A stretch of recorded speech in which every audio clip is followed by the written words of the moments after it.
nembang no, coba kaya apa. Sing halus napa Pak? Sing halus sik mau sampe rung tau bawa ket sore lho. Oh. Nggih. Sing diarep-arep Pak De Gareng. Bawa. Ayo, Dok. Nggih. Tak Bebas mati. apa? Srekmu apa? Ayo. Bocah iki rada watuk. Ayo. Aja Niku dipaksa nggih, apa-apa. bawa Dimas Niken Salindri. Hah? Dimas Niken Salindri. Pangkur. Nggih. Oke. Ayo. Sadiasmo ngono apa piye? Heeh. Oh iya, Sadiasmo. Iki sing nulis iki Bapak. Bapak. Sing nulis Bapak nggih to, Bu? Oh, Terus Bapak Cahyo. sing nembang ki Ibu. Oh, oh. Sing nulis Dimas Niken Salindri Sandi Asmo kuwi Bapak lho. Bapak Cahyo. Konoan ki sapa, Tris? Konoan dengkulmu mlocot ora. Ki dalang cahyoku tadi konoan. Iya. Oh lho, nang KTP tulisane yo konoan. Aduh ora kaya. Dimas Niken Salindri. Ayo Ya, pangkur. Sadiasmo. Coba kaya apa, Nduk? Ya, kowe sik kelingan aku malah lali wisan. Ayo. Aku lagi proses gawe Sandi Asmane Tuti angel ra dadi-dadi. Ya, Nduk. Timen Buddha yang rembaka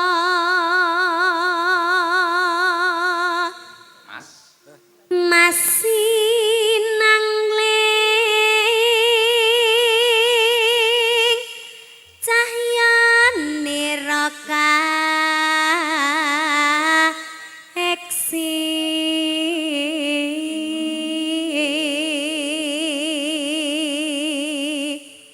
Nih. Nimas mesti kaning jantong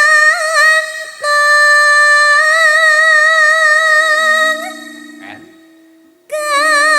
kenya kang saking dahar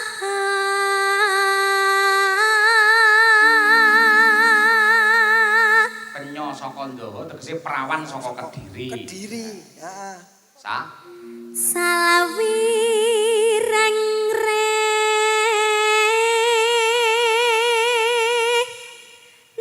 nambang beksa waska cakep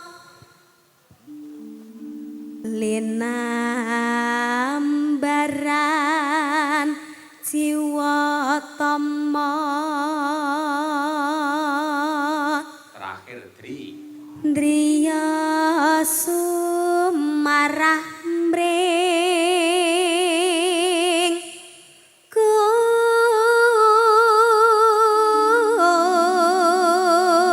Gusti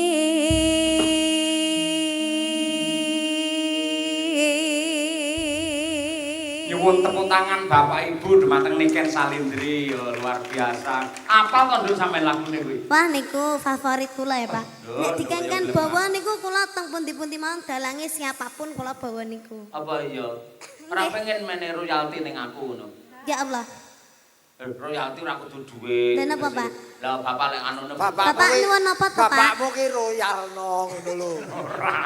Bapak Cahyo nyuwun apa to, Pak? Hah? Nyuwun apa? Ya ora apa kapan-kapan iki kowe iki pentaso karo manyangkaran ning nggenku men tangga-tanggaku seneng ngono lho. Oh, siap. Aja larang-larang ya.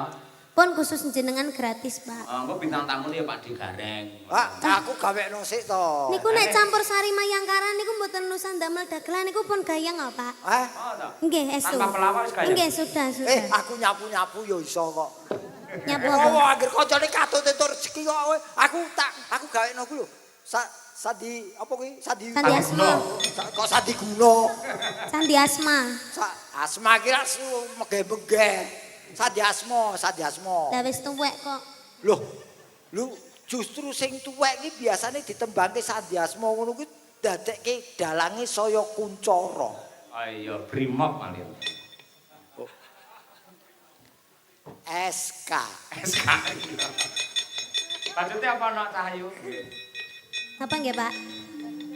Tibake apa? Anda langsung mawon nggih, Pak? Ana longso oke wis seneng aku kuwi. Langgam ki. Nggih. Iya dong. Cocok aku. Pokoknya bangsa langgam tak dukung. Ah iya. Ya tetep joget karenge ora. Yo ana longso coba. Yuk. Banget ora ngira nalongso atiku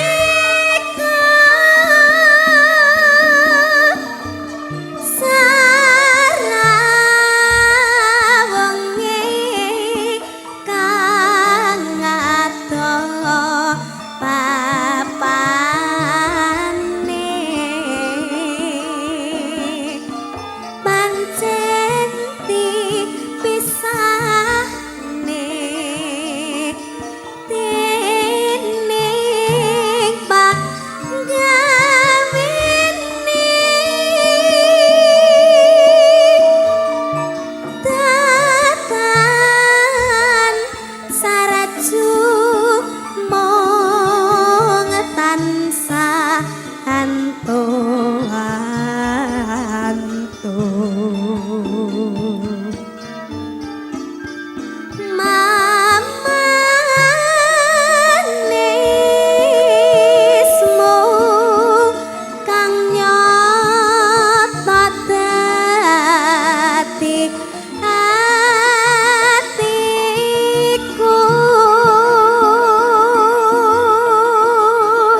Ah, karyane sapa to Nduk iki? Hah?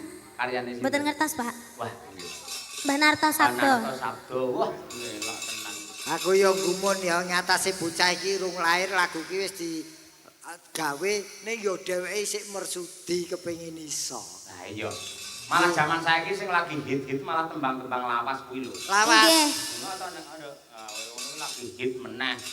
Malah iso dadi sasmita sapa ngerti lek wayangan-wayangan sing model klasik iso hit meneh. Nggih. Ah, pancen sing lawas-lawas sing tukul kuwi lawas-lawas anu tambal ban kuwi. Heeh. Kuwi lagu lawas kuwi. Oh. Lha saiki rumah lagu makan lawas. barang iki sing apa kuwi jenenge sing ber-AC terus sing mewah-mewah malah langka sing payu. Nek yen lesean terus gawe gazebo ngangge omah limasan malah sok akeh pengunjunge kaya ngono kuwi. Nggih. Heeh, ya murah soalnya. Heeh, ngono kuwi. Nduk iso istirahat sik nduk bar iki. Asuh. Bar iki ya. Ya. Apa ya? Nggih, manut, Pak.